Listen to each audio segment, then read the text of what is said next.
pendant quelques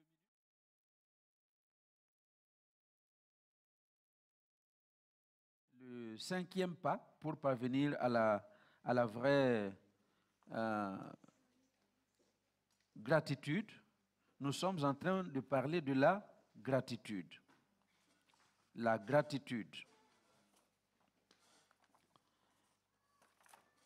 Je vous rappelle donc que nous sommes partis avec le texte de Luc 17. Luc 17, versets 1 à 19. C'est avec ce texte-là que nous sommes partis. Et je ne vais pas vous le relire parce que je l'ai relu et relu plusieurs fois. Alors, ce matin, j'aimerais donc juste vous rappeler que c'est l'histoire de ces 9 lépreux. Jésus se rendait à Jérusalem et il passait entre la Samarie et la Galilée. Et entrant dans un village, il y a 10 lépreux qui vinrent à sa rencontre. 10 lépreux. 10 lépreux qui sont venus à sa rencontre. Et vous avez vu la suite. Les lépreux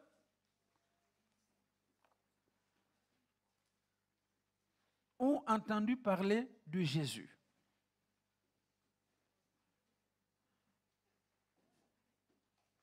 Se tenant à distance, ils élevèrent la voix et dirent: Jésus, Maître, aie pitié de nous. Donc ces lépreux élèvent la voix, dirent à Jésus: aie pitié de nous. Vous connaissez l'histoire. Jésus leur dit: allez vous montrer au sacrificateur. Allez vous montrer au sacrificateur. Il n'a pas dit allez, parce que quand vous irez vous montrer au sacrificateur, vous serez guéri. Il ne leur a pas dit allez et revenez me dire ce que vous avez reçu après la visite chez les sacrificateurs. Mais la Bible dit que pendant qu'ils y allaient, alléluia, et nous avons parlé de ces choses-là, pendant qu'ils y allaient, il arriva qu'ils furent guéris. Et ayant constaté qu'ils sont guéris, l'un d'eux, un Samaritain, a pris la résolution de revenir vers Jésus et de rendre grâce à Jésus. Manifester sa reconnaissance, manifester sa gratitude, dire merci à Jésus. Voilà ce que ce Samaritain a voulu faire. Alors donc, nous avons dit que ce texte pourvoyait les 7 pas qui nous conduisent vers la vraie gratitude. Parce qu'il y a gratitude et gratitude.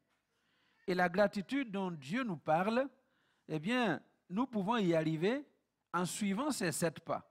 Et nous avons développé donc les 7 pas. Le premier pas que nous avons développé, nous avons dit donc que pour arriver à la vraie gratitude, qu'est-ce qu'il faut? Première chose, il faut constater son miracle. C'est si petit que vous ne voyez pas. Il faut constater son miracle. Et ce Samaritain-là constate qu'il est guéri.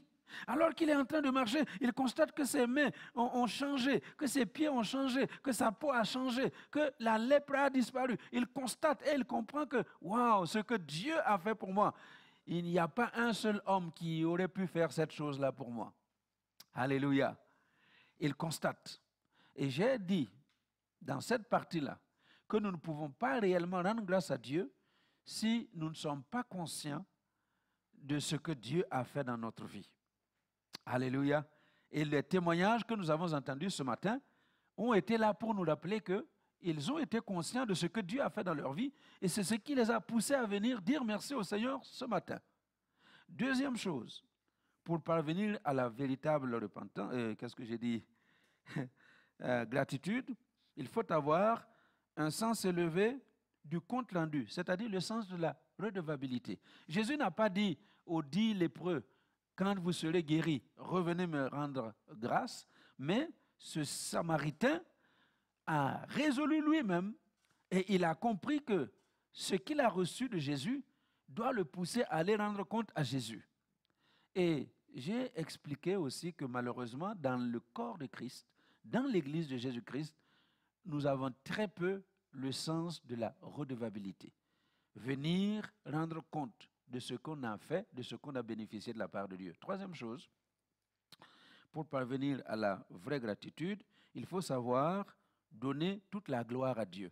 Cet homme-là, quand il prend la résolution de revenir sur ses pas, alors que les 10 autres continuaient vers les sacrificateurs, il rend gloire à Dieu. Il reconnaît que ce qu'il a reçu, ça vient de Dieu. Et tous les témoignages que nous avons entendus ici, eh bien, nous devons comprendre que ces bénédictions, ces grâces que nous avons reçues nous viennent tout droit du trône de Dieu. C'est le Dieu chez lequel il n'y a ni ombre de variation, ni changement. C'est de lui que nous recevons toute grâce excellente et tout don parfait. Tout ce que nous avons reçu, tous les témoignages, eh bien, c'est vraiment pour la gloire de notre Dieu. Alléluia. Donc, si Dieu vous a béni, donnez gloire à Dieu, pas aux hommes, parce que l'homme ne peut rien faire. Alléluia. Carlos le disait tout à l'heure, il vous a remercié pour les gestes que les uns et les autres ont faits à l'occasion du décès de son père. Mais vous savez que si Dieu ne vous avait pas touché, vous n'auriez pas mis la main dans la poche pour venir le secourir. Si le Saint-Esprit nous avait touché, il n'y a personne qui allait faire ça. Vous avez fait à cause de l'Esprit de Dieu qui vous a touché. Donc, tout don que vous pouvez remettre à un enfant de Dieu, parce qu'il traverse un moment difficile, c'est une impulsion de l'Esprit de Dieu qui vous pousse à le faire. Alléluia. C'est pourquoi ne vous en prenez pas aux gens. Alléluia. Parce que parfois, il y a des gens qui ont perdu des êtres chers et qui n'ont pas toujours eu les dons que X a reçus. On se comprend. Nous sommes dans la même église, il y a X qui a un problème et le cœur de tout le monde est touché et tout le monde contribue pour que X puisse résoudre son problème et juste à côté, Y a un problème et le cœur des gens n'est pas touché. Vous comprenez? Donc ne vous en prenez pas aux gens, c'est à l'Esprit de Dieu. Parlez à Dieu. Est-ce qu'on se comprend? Alléluia. Il donne toute la gloire de Dieu et à Dieu. Et puis quatrièmement, pour parvenir à la véritable gratitude, il faut tout oublier autour de soi. Vous comprenez? Quand ce Samaritain arrive devant le Seigneur, la Bible dit qu'à haute voix, il glorifia Dieu à haute voix devant toute la multitude qui accompagnait Jésus. Il n'a regardé à gauche ni à droite. Il ne se préoccupait de personne. Ce qui le préoccupait, c'était le Seigneur qui lui avait accordé le miracle. Et à haute voix, il a rendu gloire à Dieu. Il a oublié tout autour de lui. Et j'ai dit, si nous voulons manifester de la véritable gratitude, nous devons apprendre à oublier tout autour de nous. Alléluia. Et au fur et à mesure que vous rendez témoignage, vous allez vous rendre compte que vous allez oublier les gens. Pourquoi Patricia tremblait quand elle faisait les témoignages avant? C'est vous là, les deux yeux là que vous avez. Mais quand on est conscient de la présence de Dieu, on oublie les gens. Alléluia. Quand vous êtes conscient de la présence de Dieu, vous oubliez tout autour de vous. Et c'est pourquoi j'ai dit, quand vous venez à l'église et vous entendez quelqu'un qui est en train de crier, qui est en train de chanter, qui est en train de se rouler par terre, et vous vous dites, mais c'est un fou, c'est une folle, comment il peut faire des choses comme ça? Vous ne savez pas d'où Dieu l'a tiré. Alléluia. Et c'est ce que nous avons vu comme quatrième point. Et aujourd'hui, nous allons entamer le 5e pas pour parvenir à la véritable gratitude. Il faut savoir adopter une attitude d'humilité. Une attitude d'humilité. Nous sommes toujours avec messieurs les Samaritains, qui normalement ne devaient avoir aucun contact avec les Juifs. Mais quand il arrive, la Bible dit, non seulement il a rendu gloire à Dieu à haute voix, mais il s'est jeté aux pieds de Jésus. Il tomba sur sa face. Alléluia. Et il tombe sur sa face. C'est une attitude d'humilité. Et c'est ça justement le 5e pas pour parvenir à la véritable gratitude, apprendre à être humble devant le Seigneur. Alléluia. L'humilité, être humble devant le Seigneur. L'humilité est une attitude de soumission. Quand on vient à Dieu dans cette attitude humble, eh bien c'est une attitude de soumission. Quand quelqu'un se jette par terre devant le Seigneur, c'est comme pour dire, mais je me rends, fais de moi ce que tu veux. Cet homme-là se jette aux pieds de Jésus pour dire, le miracle que tu as accordé, j'en suis heureux, mais me voici, fais de moi ce que tu veux. Alléluia, me voici, je me livre à toi, utilise-moi comme tu veux, envoie-moi où tu veux. Donne-moi les ordres, je suis prêt à y obéir. Et c'est exactement ce qui s'est passé avec Saul de Tarse. Dans Acte 9, vous connaissez l'histoire de son appel. Nous avons parlé de ça aussi il n'y a pas très longtemps. Lui qui maltraitait l'Église, qui persécutait l'Église, un persécuteur qui envoyait les chrétiens à la mort. Eh bien, cet homme-là, quand il a rencontré le Seigneur, une fois sur le chemin de Damas, il est tombé par terre. Et une fois tombé par terre, qu'est-ce qu'il dit? Seigneur, qui es-tu? Et quand il apprend que le Seigneur qui lui parlait, c'était Jésus, il dit, mais Seigneur, que veux-tu que je fasse? Une attitude de soumission. Écoutez-moi bien, la vraie gratitude s'accompagne d'humilité, s'accompagne d'une attitude de soumission. Alléluia. Et l'humilité, il y a beaucoup de textes dans la Bible qui nous en parlent.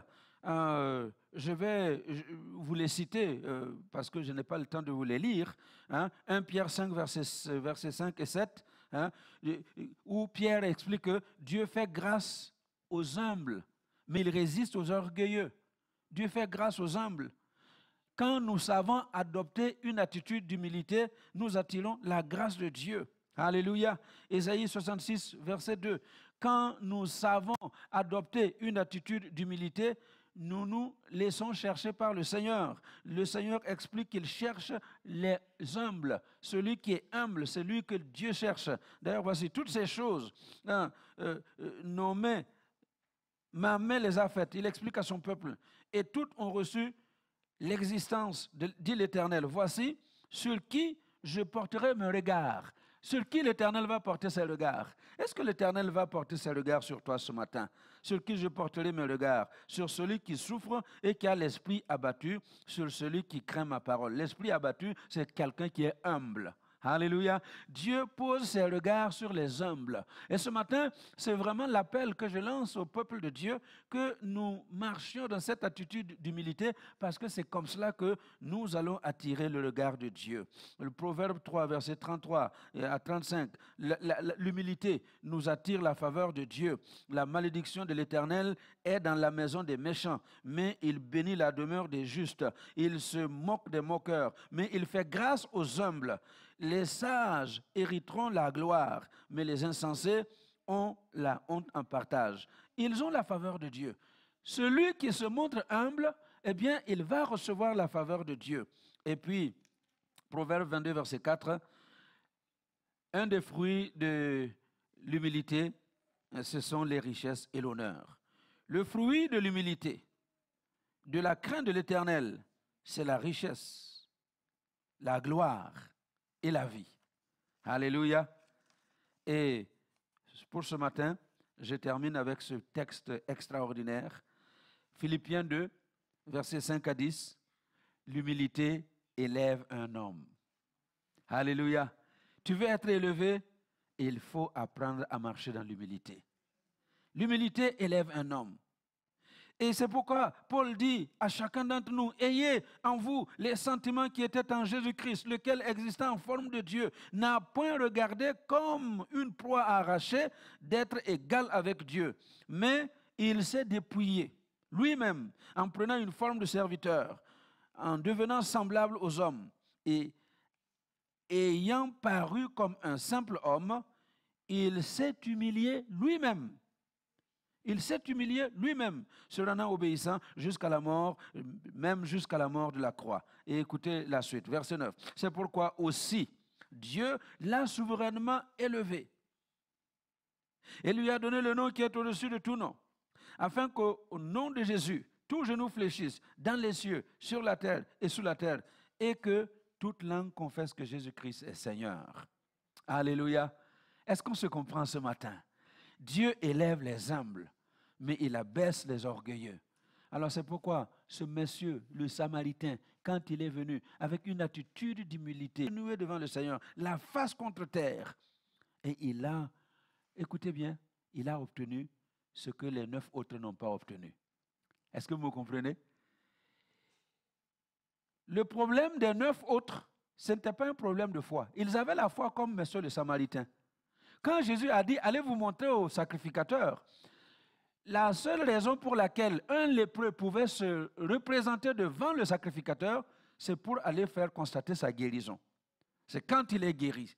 Tant que tu n'es pas guéri, tu dois rester dans le camp, tu ne peux pas retourner voir le sacrificateur. Mais ces lépreux, quand Jésus leur a dit, allez vous montrer au sacrificateur, ils avaient la foi qu'ils allaient guérir. Et c'est pourquoi ils partaient pour se montrer au sacrificateur. Donc, tous les 10 avaient la foi. Alléluia. Tous les 10 avaient l'obéissance. Quand Jésus leur a dit de partir, ils sont partis. Donc, ils avaient la foi, ils avaient l'obéissance et ils ont reçu la guérison. Alléluia. Ils ont reçu la guérison. Mais vous allez comprendre une chose. Il y a une seule personne parmi les 10 qui a reçu quelque chose de plus que la guérison. Vous m'entendez ce matin? La foi t'amènera à la guérison. L'obéissance à la parole de Dieu t'amènera à la guérison. Mais seule l'humilité t'amènera au salut. Quand ce monsieur est venu au pied de Jésus et il a rendu grâce à Jésus, Jésus lui a dit, lève-toi, va.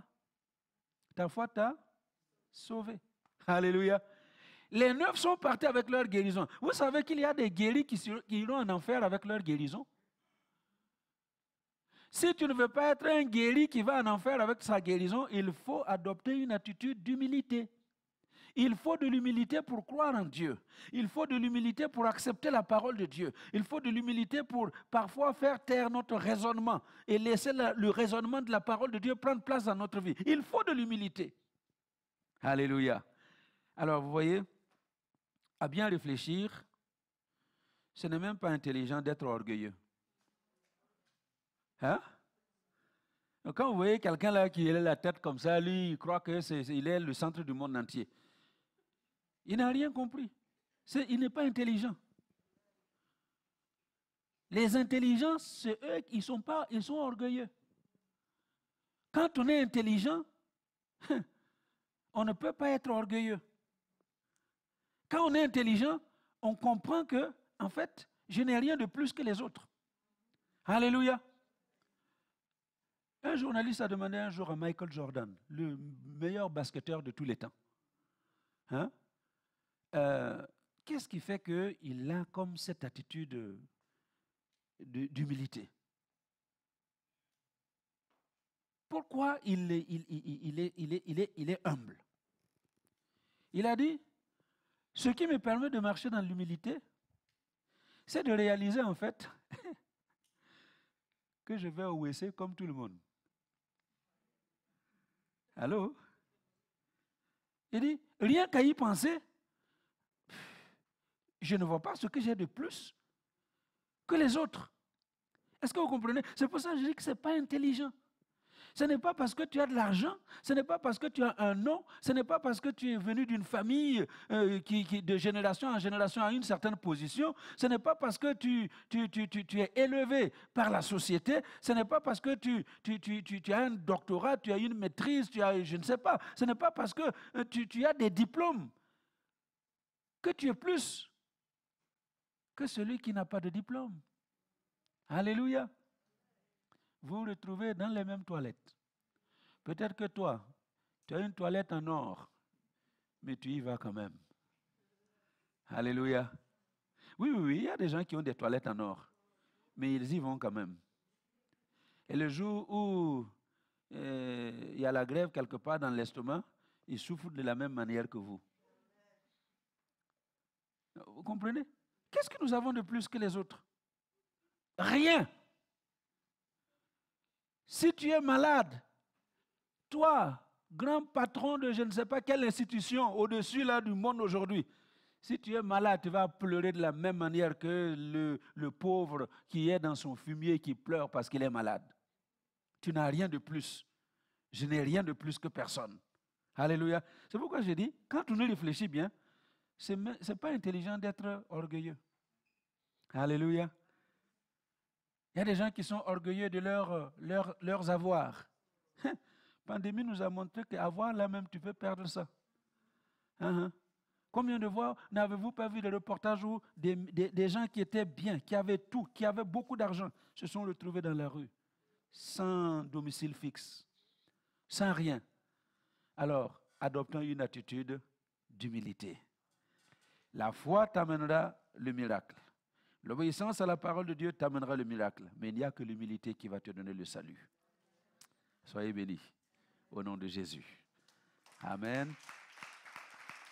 Alors, voilà, le temps est passé, donc je vais terminer comme ça. On ne se passe pas beaucoup de micros. Alléluia. Amen. Est-ce que nous nous sommes bien compris? Donc aujourd'hui, c'était le 5e pas. Il faut adopter une attitude d'humilité. Je pense qu'à midi, j'aurai le temps de développer un tout petit peu, mais ce matin, soyez bénis. Alléluia. Alors, si vous avez préparé une offrande pour le Seigneur, je vous invite à vous lever et puis à vous avancer en suivant les instructions du service.